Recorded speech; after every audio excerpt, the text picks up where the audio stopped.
नमस्कार, news special में आप सभी का बहुत स्वागत। मैं हूं सचिन वर्मा। मसूरी पहुंचे उत्तराखंड सरकार के कैबिनेट मंत्री गणेश जोशी से मीडिया ने सवाल किया तो मंत्री जी को गुस्सा आ गया। उन्हें मीडिया कर्मियों को टटपूंछिया तक कह दिया, जिससे लेकर विपक्ष ने सियासी हमला बोल दिया है। मसूरी में कैबिनेट मंत्री गणेश जोशी की तरफ से मीडिया चैनलों के लिए इस्तेमाल किए गए टटपूंछिए चैनल जैसे शब्दों पर उत्तराखंड की सियासत गर्म हो गई है। कांग्रेस ने इसे लोकतंत्र के चौथे स्तंभ का अपमान बताते हुए मंत्री पर निशाना साधा। विपक्ष का आरोप है कि सवाल पूछे जाने पर मंत्री जवाब देने के बजाय पत्रकारों पर ही टिप्पणी कर रही हैं। वहीं बीजेपी मंत्री के बचाव में बीजेपी उतर आई है। तो चलिए, बड़ा सवाल यह है कि आखिर मंत्री जी के बयान मीडिया को लेकर ऐसे बदल क्यों गए हैं, और ये क्या उनका अटपटा बयान नहीं है? टटपूंछिया कहना, किसी चैनल को कहना या किसी मीडिया कर्मी पर इस तरीके से टिप्पणी करना, क्या ये न्याय संगत है और इसको न्यायोचित ठहराया जा सकता है? दूसरा बड़ा सवाल यह है कि लोकतंत्र का चौथा स्तंभ, जिसको पत्रकारिता मीडिया जगत भी कहते हैं, उसके लिए रोज नए चैनल खुल रहे हैं, टटपूंछिए चैनल आ रहे हैं। इस तरीके की भाषा शायद एक सीनियर मिनिस्टर को और जो लंबे समय से राजनीति में उसको नहीं कहना चाहिए, या फिर कुछ इस तरीके के पीछे राजनीति चल रही है कि कुछ लोगों ने उस सीट पर दावेदारी ठोक दी है और मीडिया लगातार उन लोगों से भी सवाल पूछ रहा है, और हो सकता है मंत्री गणेश जोशी को उन पत्रकारों के वो सवाल चुभ रहे हों। यही वजह है कि मंत्री जी जो हैं वो थोड़ा सा असहज हो गए, भड़क गए और बोल उनके बिगड़ते हुए नजर आ रहे हैं। कैबिनेट मंत्री के इस बयान को लेकर अब सियासत भी गर्म है कि लोकतंत्र के चौथे स्तंभ के लिए ऐसे शब्दों का इस्तेमाल आखिर क्यों हो रहा है, और मंत्री जी ने जो बोला है उसके पीछे की सियासत दरअसल क्या कहती है। योगेश आर्य मेरे सहयोगी मेरे साथ जुड़ गए। योगेश, किस तरीके से देख रहे हैं उनके इस बयान को? टटपूंछिए चैनल, मीडिया वाले, रोज नए चैनल खुल रहे हैं, तो क्यों कहा गया, किस संदर्भ में कहा गया? देखिए सचिन, जिस तरह से मसूरी विधायक और सरकार में कैबिनेट मंत्री गणेश जोशी का ये बयान सामने आया कि टटपूंछिया कुछ चैनल और इसके साथ साथ अब तो नए चैनल रोज खुल जाते हैं, उनको क्या कहें। लेकिन जिस तरह से मसूरी की अगर विधानसभा की बात की जाए तो वहाँ पर लगातार जो है भारतीय जनता पार्टी के कुछ लोग लगातार जो है दावेदारी ठोक रहे हैं, उनसे भी सवाल हो रहे हैं। और इसके साथ साथ अभी एक सर्वे की रिपोर्ट जो सामने आई थी, उस रिपोर्ट के अनुसार भी ये मामला सामने आया था कि जो है इनके टिकट्स कट सकते हैं। कुछ नाम नेताओं के सामने आए थे, हालांकि उससे जो है बीजेपी ने जो है पल्ला झाड़ा कि वोट उस सर्वे रिपोर्ट उनकी नहीं है, उनके अंदरूनी रिपोर्ट जो चल रही है वो उनके पास है, अभी तक सार्वजनिक नहीं की गई है। लेकिन जिस तरह से ये नाम जो है उनसे पूछा गया कि क्या ऐसा है कि आप कुछ लोग नए दावेदारी ठोक रहे हैं कि आपका टिकट कट सकता है, तो इस तरह से उन्होंने उस पर जो है बना करके इस तरह से सवाल का जवाब दिया कि जो है टटपूंजिया चैनल्स हैं जो, और जो है नए चैनल रोज खुल जाते हैं। लेकिन कहीं ना कहीं जो है ये एक अपमान के तौर पर देखा जा सकता है, क्योंकि जो बिल्कुल ये इस तरह के शब्द का इस्तेमाल जो है एक सीनियर मिनिस्टर और कहीं ना कहीं जो है राजनीतिक तौर पर लंबा अनुभव रखने वाले व्यक्ति अगर इस तरह का जो है जवाब देते हैं, इस तरह की बात करते हैं, तो मर्यादित नज़र आती है। और उसके साथ साथ जो है कहीं ना कहीं अगर इस पूरे प्रकरण को हम देखें तो क्योंकि देखिए इतने लंबा। चलिए, मैं आपको रोकना चाहूंगा। रविंद्र कुमार बीजेपी से हमारे साथ जुड़ गए। योगेश, रविंद्र जी बहुत स्वागत है आपका।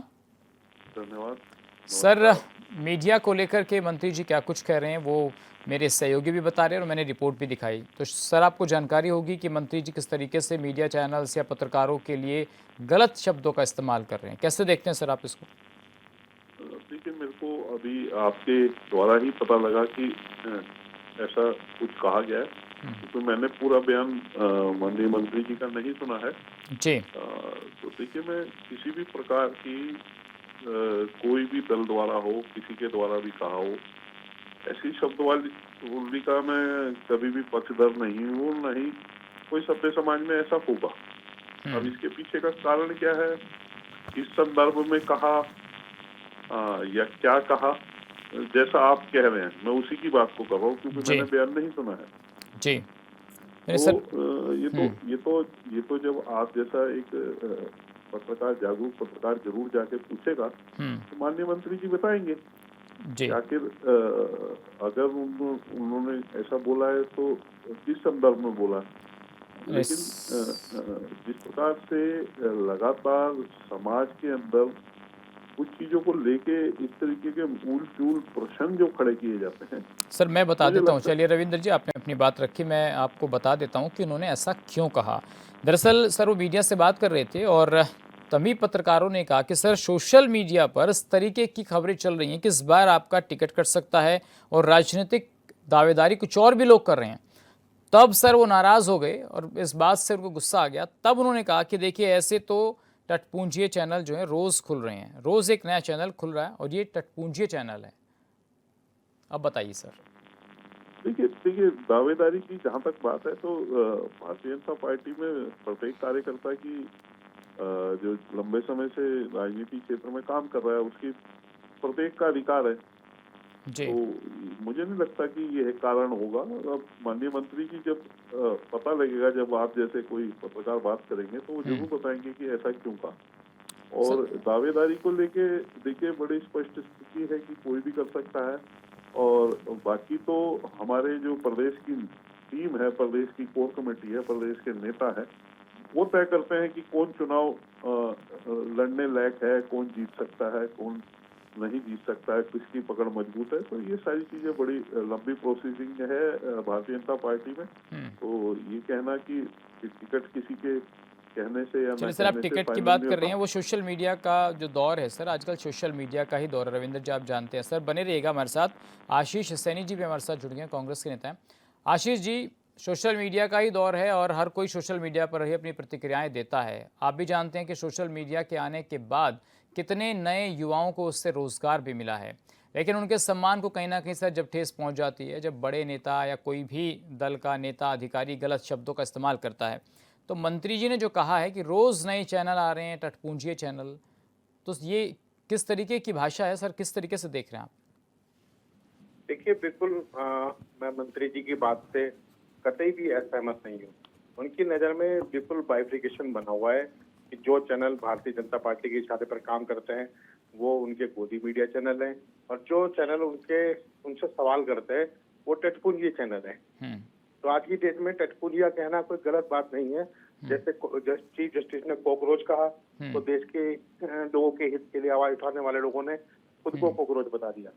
तो ऐसे जो चैनल देश के हित में आवाज उठाएंगे, सरकार के विरोध में सवाल खड़ा करेंगे, तो वो निश्चित रूप से टटपुंजिया चैनल बनकर ही अपनी आवाज बुलंद कर सकते हैं। तो इसमें कोई मैं गलत बात इसलिए नहीं मान रहा हूँ, क्योंकि जैसा उनको सिखाया गया, जैसा उनको बताया गया, जैसा वो अपने मंत्रालय में चर्चा करते हैं, ठीक वैसे ही उन्होंने बात की है।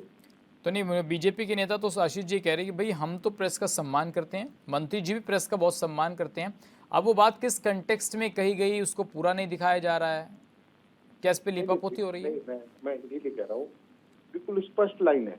अभी जैसे कहा कि हम प्रेस का सम्मान करते हैं, ये उस प्रेस का सम्मान करते हैं जो इनके लिए काम करती है। ये उस प्रेस का कतई सम्मान नहीं करते जो उनसे सवाल करते हैं। कम से कम 1000 से भी अधिक मामले एक वरिष्ठ पत्रकारों के, जिनको हम मानते हैं कि किसी जस्टिफाइड मतलब मीडिया में अच्छे तरीके से काम कर रहे हैं, इसे हम कह सकते हैं मेन स्ट्रीम मीडिया में, वो लोग जेल जा चुके हैं भारतीय जनता पार्टी से सवाल करने के मामले में। तो आज ऐसे दौर में बीजेपी की अपनी मीडिया और बीजेपी की अपनी मीडिया नहीं है, वो देश की मीडिया, दोनों के बीच में इन्होंने बिल्कुल क्लियर कट लाइन खींची है।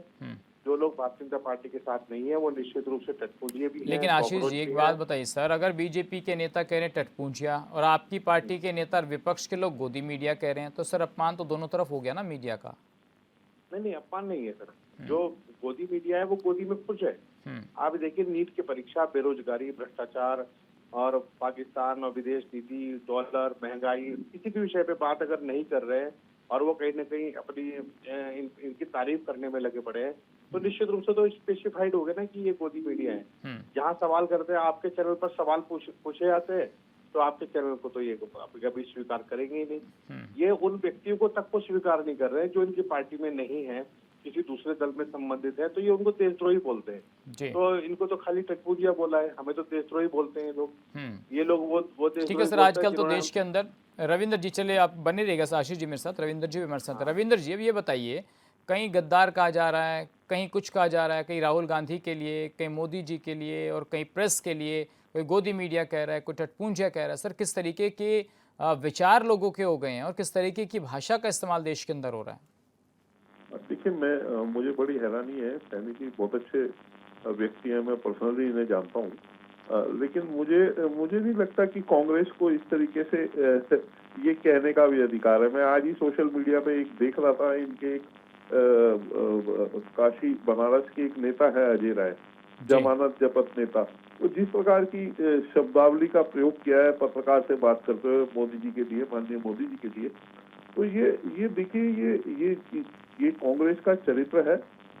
कांग्रेस जिस प्रकार से बात करती है कि सम्मान और हम तो सबका सम्मान करते हैं, हम ऐसा करते हैं, तो ये ना बताएं कि आजादी प्रेस की किसने रोकी थी, पत्रकारों के हाथ से माइक किसने छीन के हाथों में हथकड़ियां लगाई थी, ये पूरा देश जानता है इमरजेंसी के दौरान। तो ये कहना कि जो है हम प्रेस को जो है बहुत ज्यादा वो मानते हैं, तो ऐसा कुछ नहीं। आज जिस प्रकार से लोगों को सवाल करने की आजादी है, सवाल पूछने की आजादी है, उसी तरीके से खुल के सवाल देने की भी आजादी है। तो इसमें ये कहना कि आप, हो सकता है कि कभी कदार शब्दावलियां ऐसी निकल जाती है या कह दी जाती है जिसको सभ्य समाज में कभी भी स्वीकारता नहीं दी जाती है, लेकिन इसकी मंशा, इसके पीछे मुझे नहीं लगता कभी भी ये होती है कि किसी को इसका ठेस हो जाए। हाँ, लेकिन जिस प्रकार से इनके नेता, अब बताइए प्रधानमंत्री मोदी जिन्होंने देश में से जो है 370 जैसी धारा खत्म कर दी,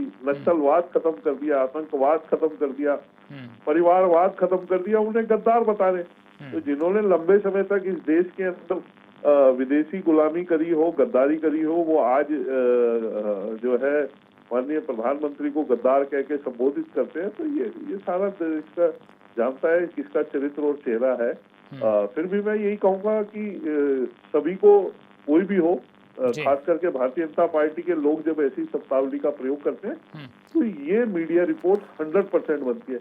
इतना बवाल हम देखते हैं कांग्रेस के कहने पे नहीं होता, क्योंकि इनकी तो लैंग्वेज आम ही है, इनको तो सिखाया ही वही जाता है। अच्छा रविंदर जी, एक बात बताइए, अगर कोई व्यक्ति है, इंडिविजुअल है, वो पत्रकारिता कर रहा है और वो आपके प्रतिद्वंदी से या बीजेपी के ही किसी नेता से सवाल पूछता है कि सर क्या आप चुनाव लड़ना चाहते हैं, तो अगर वो ये कह दे कि नहीं हम ठीक है मसूरी से भाई हम तैयारी कर रहे हैं, हम भी टिकट मांग रहे हैं, हम भी दावेदारी कर रहे हैं, तो इसमें मीडिया वाले की क्या गलती है? उसको टटपूंजिया कहना, उसको अपमान करना, ये तो गलत है ना। आपको जो कहना है आप अपनी पार्टी के नेताओं को कह सकते हैं, आप डायरेक्टली नहीं कह रहे तो आप इनडायरेक्टली अपने नेताओं को ही कह रहे हैं क्या?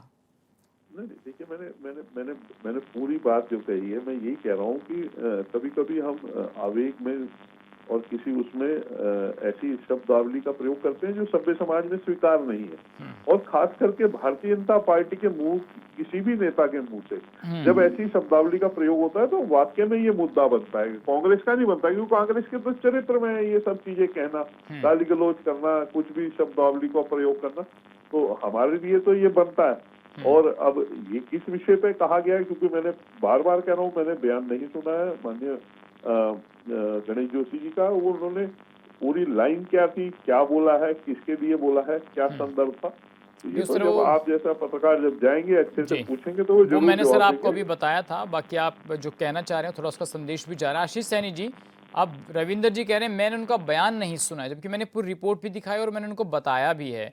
तो ये प्रेस का सम्मान करने की बात चाहे पक्ष की हो चाहे विपक्ष की हो, तो दोनों ही तरफ सर मीडिया को तो कहीं ना कहीं अपमान का घूंट पीना पड़ता है। देखिए, अभी मैं आपके अभी इनकी बात को सुनने के बाद बताऊंगा, ये पता नहीं कौन सी क्वालिटी के बादाम खाते हैं। इन्हें 50 साल पुरानी, 60 साल पुरानी बात याद है, लेकिन 2 दिन पुरानी बात याद नहीं है। अभी आपने इनके नेता के बयान पूछे तो इन्हें याद नहीं है, और इन्होंने कितने पत्रकारों को जेल भेजा है ये भी याद नहीं। लेकिन इन्हें याद है कि इमरजेंसी में किसी पत्रकार को चाहे जेल भेजा गया होगा, वो इन्हें आज भी याद है जी। मैं इनसे कह रहा हूँ कि जो भ्रष्टाचार हुआ है, जो बेरोजगारी है, महंगाई है, इन पर अगर सवाल पूछने पर आपको दिक्कत है तो ये समस्या आपकी है, ये समस्या पत्रकार की है, विपक्ष की नहीं है। आपने कहा कि अजय राय जी ने ऐसे कह दिया, तो आपके नेता तो किस तरह के शब्दों का प्रयोग लगातार करते रहे हैं, तो आप कैसे कह रहे हैं कि नहीं आपने कहा कि असंसदीय शब्दावली कैसे बोल रहे हैं? ये तो यही तो चीजें हैं। तो इनके पास जो ये बोलते हैं उस बात का और जो एक्चुअल में हो रहा है उसमें कोई जमीन आसमान का अंतर है। तो आशीष जी, अब मीडिया का भी क्या अब वो हो गया, डिफरेंसेस आ गए मीडिया को लेकर, भाई ये तुम्हारा मीडिया और ये हमारा मीडिया है ना? बिल्कुल सर है। मैं आपको 2014 के चुनाव का एक संस्मरण सुनाना चाहूंगा कि मैं एक नए क्षेत्र में जो मेरे राज्य से भी अलग था, मैं वहाँ प्रचार के लिए गया, तो मैं जानकारी करने के लिए, सर्वे करने के लिए मैंने खुद को ये कहा कि मैं पत्रकार हूँ। तो उस व्यक्ति ने मुझसे कहा कि आप कौन सी पार्टी के पत्रकार हो? ये जो कल्चर लाए हैं बीजेपी के लोग लाए हैं, वरना पत्रकार कभी किसी पार्टी के नहीं होते। नहीं सर, आप लोगों ने जो एक नैरेटिव देश के अंदर घड़ने का काम किया ना कि भाई गोदी मीडिया है, तो वो गोदी मीडिया वाला पूछ रहे हैं कि भाई गोदी मीडिया वाले हो या दूसरे वाले हो। हाँ बिल्कुल पूछता है सर, आज की डेट में बिल्कुल आम आदमी ये पूछता है। जब कोई व्यक्ति कहेगा मैं पत्रकार हूँ तो उससे पूछते हैं कि आप बीजेपी के पत्रकार हो या वैसे देशभक्त पत्रकार हो। हाँ रविंद्र जी, अब बताइए, देखिए ये जो नैरेटिव गढ़ने की कोशिशें देश के अंदर हो रही है कि मीडिया में भी बंटवारा हो गया, और शायद हमने तो 10 साल के करियर में इतनी चीज़ें नहीं देखी कि एक पत्रकार दूसरे पत्रकार के खिलाफ खुलकर बोलने लगे सोशल मीडिया पर। तो क्या सर ये राजनीति के देन है कि आज बड़े बड़े पत्रकारों के सामने भी एक दूसरे के सामने खड़े होकर के सोशल मीडिया पर वार हो रहे हैं? तो क्या ये राजनीति ने इतना डिफरेंसेस ला दिया है? देखिए सैनी जी ने बिल्कुल सही कहा है। जो डेट इन्होंने बताई है 13-14 की, जिस समय की, उस समय था कि लोगों को शक होता था जब पत्रकार भाई कौन सी पार्टी के पत्रकार हुआ, क्योंकि एक तरफा कांग्रेस ने को लेके चटुकारिता जिस अरे महाराज 2014 से आप सरकार में हैं। हाँ, आपने तो हम वही तो कह रहे हैं 2014 में ही सरकार में आए। इससे पहले जब 14 की सरकार की आने की तैयारी चल रही थी, तब जो भी पत्रकार सवाल करता था तो वो कांग्रेस के लिए ही करता था, कांग्रेस के पक्ष का करता था। आज जिस प्रकार से प्रेस की आजादी हुई है, प्रेस को दिखाने की आजादी मिली है, प्रेस को बोलने की आजादी मिली है, इससे पहले नहीं मिली। एक तरफा होती थी। नार्वे में बात करने को तैयार नहीं थे। अगर आप मेरी बात ध्यान से सुनोगे तो मैं आपका एक चैनल था जो बिल्कुल शुद्ध रूप से आपका चैनल था। 2011-12 की एक संस्करण याद दिलाना चाहता हूँ। एक पत्रकार चलिए सर, रविंद्र जी, आशीष जी, मैं दोनों से सर माफी चाहते हुए, रविंद्र जी, आशीष जी, दोनों से माफी चाहते हुए सर, बहुत शुक्रिया अपनी बातचीत यहाँ पर रखने के लिए। तो योगेश, आपने दोनों नेताओं को भी सुन लिया और मंत्री जी के जो बयान हैं वो भी आज पूरा प्रदेश देख रहा, सुन भी रहा है। तो क्या ये माना जाए कि मीडिया के सवालों से, खासकर मैं सोशल मीडिया का जिक्र करूंगा, जहां सोशल मीडिया सवाल पूछ रहा है, तो भाई अगर आपके नेता टिकट मांग रहे हैं तो ये शब्द आप उनको कहिए। मीडिया, सोशल मीडिया के इस तरीके के शब्दों का इस्तेमाल करना कितना जायज़ है? नहीं, देखिए बिल्कुल गलत है, क्योंकि जिस तरह से लगातार जो है मीडिया अपना काम करने का काम करती है और आपसे सवाल पूछती है, लेकिन अगर आपके अच्छे कामकाज को लेकर वो सवाल पूछती है तो आपको अच्छा लगता है, क्योंकि मीठा मीठा गप गप और कड़वा कड़वा तू वाली बात होती है। और अगर आपसे जो है इस अच्छी बात पूछी जाती है, एक समय था जब आप ही यही मंत्री जो है विधायक हुआ करते थे, जब मंत्री बने उस वक्त जो है पत्रकारों को साथ ले जाया करते थे, किसी उद्घाटन होता था तो वहाँ पर उसकी कवरेज कराने के लिए। और आज अगर ऐसी स्थिति आ रही है कि आपसे आप सीनियर लीडर्स में गिनती हो रही है, आपसे सवाल पूछा जा रहा है कि आपकी विधानसभा को लेकर के, तो आप इस तरह के बयान देते हैं तो बिल्कुल गलत है। क्योंकि पत्रकार को जब आपसे अच्छा सवाल पूछता है तो आपको तब भी देखना चाहिए उसी दृष्टिकोण से, और जब आपसे इस तरह के सवाल पूछे जाते हैं तो तब भी उसका अच्छा जवाब देना चाहिए और अच्छे नजरिए से जो है पत्रकार को देखना चाहिए। लेकिन जिस तरह से उन्होंने किया ये बिल्कुल गलत है जी।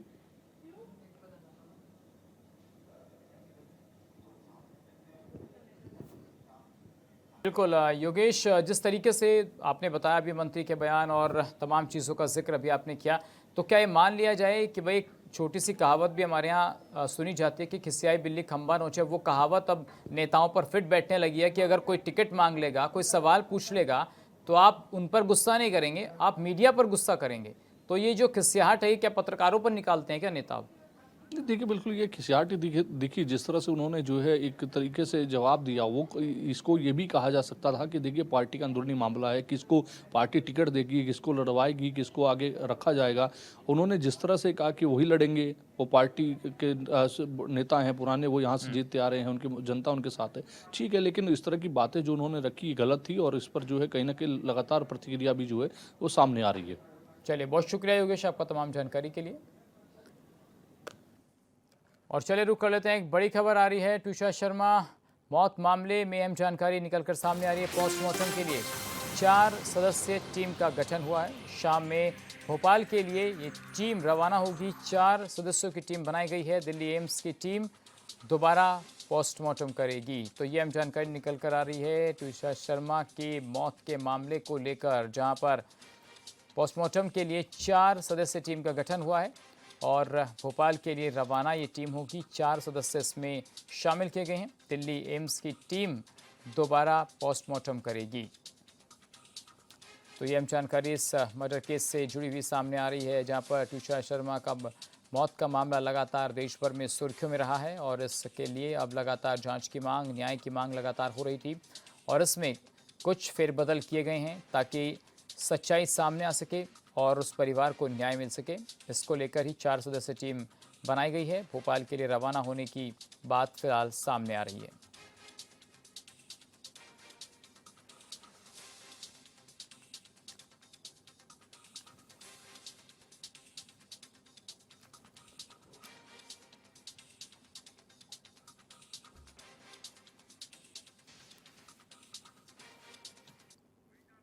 और चलिए फिलहाल इस बुलेटिन में बस इतना ही। बाकी खबरों के लिए बने रहिए चैनल न्यूज़ के साथ। नमस्कार।